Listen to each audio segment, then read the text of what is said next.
अकोल्यामध्ये युतीचे उमेदवार संजय धोत्रे यांच्या प्रचारासाठी मुख्यमंत्र्यांनी प्रचार सभा घेतली।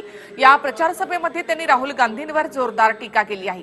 राहुल गांधींनी कोंबड्या विकण्याचा धंदा सुरू केला असल्याचं मुख्यमंत्री म्हणतात, तर दुसरीकडे काँग्रेसच्या गरिबी हटाव नाऱ्याचा देखील त्यांनी समाचार घेतला। फडणवीस नेमकं काय म्हणाले ते आपण ऐकूया। तिला विचारलं, बाबा रे तुला 1 लाख रुपयाचं कर्ज झालं, आता कर्ज फेडणार कसं आहे?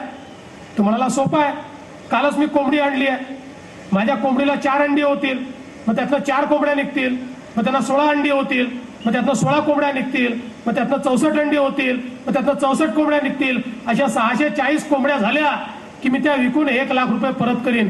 असा कोंबड्या विकण्याचा धंदा आता काँग्रेस पार्टीनं आणि त्याच्या घोषणापत्राने या ठिकाणी सुरू केला आहे। 5 पिढ्या ते जे सांगतायत तेच पुन्हा बोलतायत। पुन्हा काँग्रेस पक्षानं सांगितलं, राहुल गांधींनी सांगितलं, आम्ही देशातली गरिबी हटवू।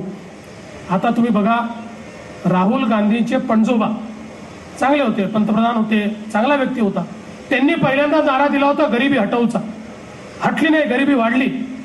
मग राहुल गांधींच्या आजीने नारा दिला गरिबी हटव, हटली नाही, वाढली। मग राहुलजींच्या वडिलांनी नारा दिला गरिबी हटव, हटली नाही, वाढली।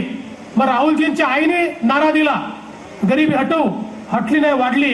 आता राहुल गांधी नेमकं काय खाऊन गरिबी हटवणार आहे, हा सवाल आमचा त्यांना आहे।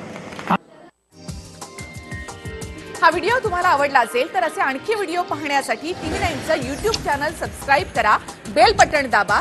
ताज्या घडामोडींसाठी लॉग ऑन करा tv9marathi.com।